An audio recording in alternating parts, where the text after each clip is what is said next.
Stephenson నివాసంలో ఏసీబీకి 2 డబ్బు సంచులు దొరికాయి. ఒకటి కర్రల సంచి, మరొకటి నల్లటి హ్యాండ్ బ్యాగ్ దొరికింది.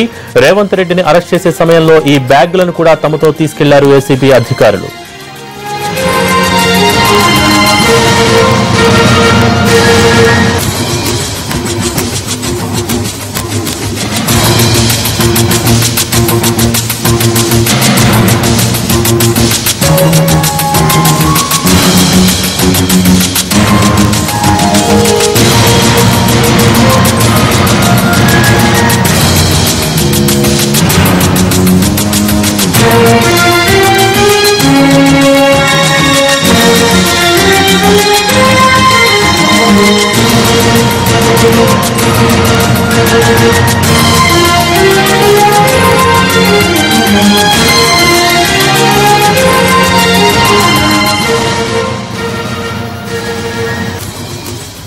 సంఘటనా స్థలంలో డబ్బు సంచుల్ని ఏసీబీ స్వాధీనం చేసుకున్నారు.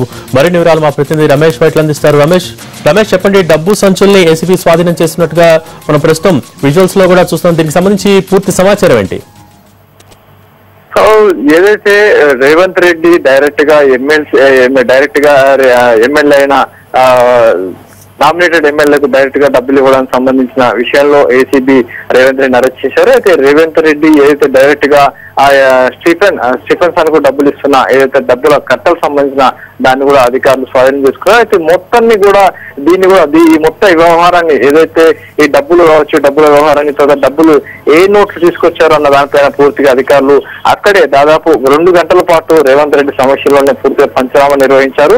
అయితే ఒక ఆర్డీఓ అధికారిని తీసుకొచ్చి పంచనామా వ్యవహారాన్ని పూర్తిగా నడిపించారు. ఎందుకంటే దీనికి పూర్తిగా సాక్షి ఎవరైతే ఆర్డీఓ ఉంటారో కాబట్టి ఆర్డీఓని తీసుకొచ్చి ఆర్డీఓ సమస్యల్లో పూర్తిగా ఆ నోట్ల కట్టల మీద ఉన్న నెంబర్స్ అన్నిటిగా నోట్ చేసుకుని ఆ ఆర్డీఓ తోటి సంతకం సైన్ చేసుకోవడం జరిగింది. అంతేకాకుండా అదే పేపర్ మీద స్టీఫెన్సన్ తో పాటు రేవంత్ రెడ్డి కూడా సంతకాలు చేస్తున్నారు. మొత్తం ఈ డబ్బును స్వాధీనం చేసుకున్న అధికారులు వెంటనే రేవంత్ రెడ్డితో పాటుగా ఇటు ఏసీబీ ఆఫీస్ గా డబ్బును తరలించారు. అయితే మొత్తం 50 లక్షల రూపాయల నగదులో పూర్తిగా 1000 రూపాయల నోట్ల పెద్ద మొత్తంలో ఉన్నట్లుగా అధికారులు చెప్తున్నారు. అయితే దీంతో పాటుగా ఈ వ్యవహారం మొత్తం కూడా 5 కోట్ల రూపాయల వ్యవహారం అని చెప్పి ఇటు అధికారులు చెప్పారు. దీంట్లో టోకన్ అమౌంట్ గా ముందస్తు అమౌంట్ గా 50 లక్షల రూపాయలని ఇటు స్టీఫెన్సన్ కి రేవంత్ రెడ్డి డైరెక్ట్ ఇస్తుండగా అధికారులు వరపని పట్టుకున్నారు. అయితే గత 4 రోజుల నుంచి కూడా ఈ స్టీఫెన్సన్ తోటి ఇటు రేవంత్ రెడ్డి మాట్లాడుతున్న ఆడియో టేప్స్ కావచ్చు, లేకుంటే సెల్ ఫోన్ రికార్డ్స్ కావచ్చు, వీటన్నిటిని కూడా అధికారులు స్వాధీనం చేసుకున్నారు. అంతేకాకుండా రేవంత్ రెడ్డి సంబంధించిన 2 సెల్ ఫోన్స్,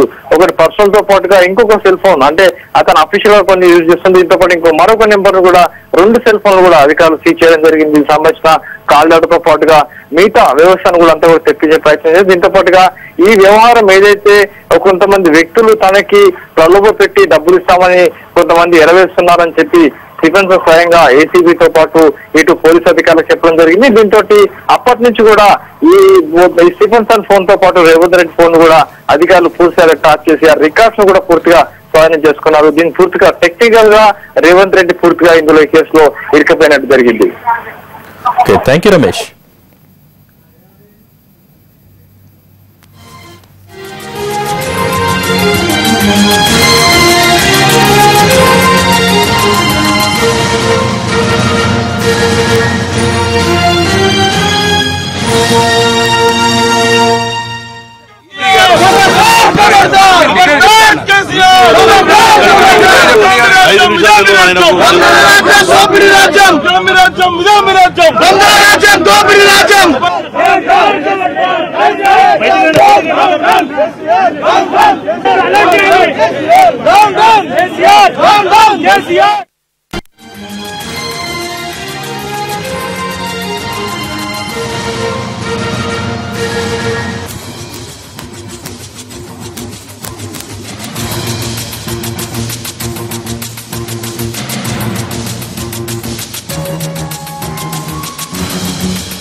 దగ్గర హలో 1 2 3 చెక్.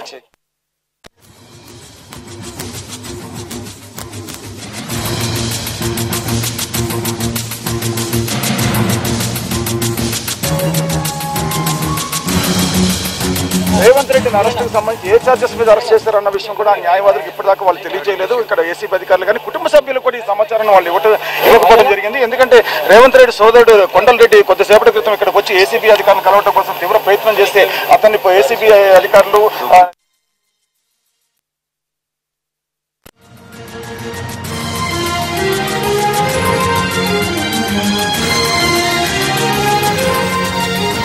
తీవ్ర ఉత్కంఠ ఉద్రిక్తత మధ్య ఏసీబీ అధికారులు ప్రాథమిక విచారణ అనంతరం బంజారాహిల్స్ కార్యాలయానికి తరలించారు. స్టీఫెన్ రేవంత్ స్టేట్మెంట్లను అధికారులు రికార్డ్ చేశారు. రేవంత్ ను బంజారాహిల్స్ ఏసీబీ కార్యాలయానికి తరలించారు. ఇప్పటికే ఎఫ్ఐఆర్ ను నమోదు చేసిన అధికారులు రేవంత్ ను దీనిపై విచారిస్తున్నారు. రేపు రేవంత్ ను కోర్టులో ప్రవేశపెట్టబోతున్నారు. మరోవైపు ఎమ్మెల్యే స్టీఫెన్ ను కూడా ఏసీబీ కార్యాలయానికి తీసుకువచ్చిన అధికారులు ఆయనను కూడా విచారిస్తున్నారు.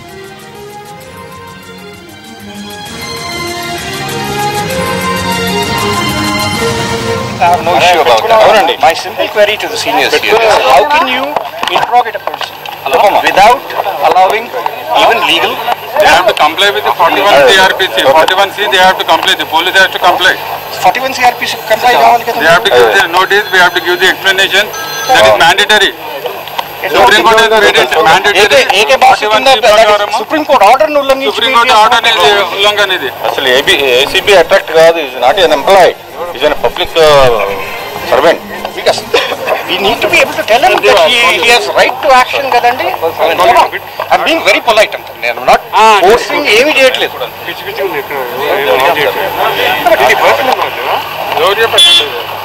Who is the person who is conducting this?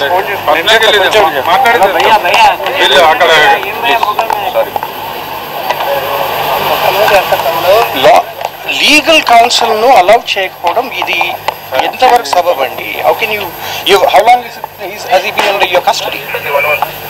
The issue is not whether you have time till 24 hours. The issue is when the legal counsel is available, will you allow the legal counsel to? There lies your problem.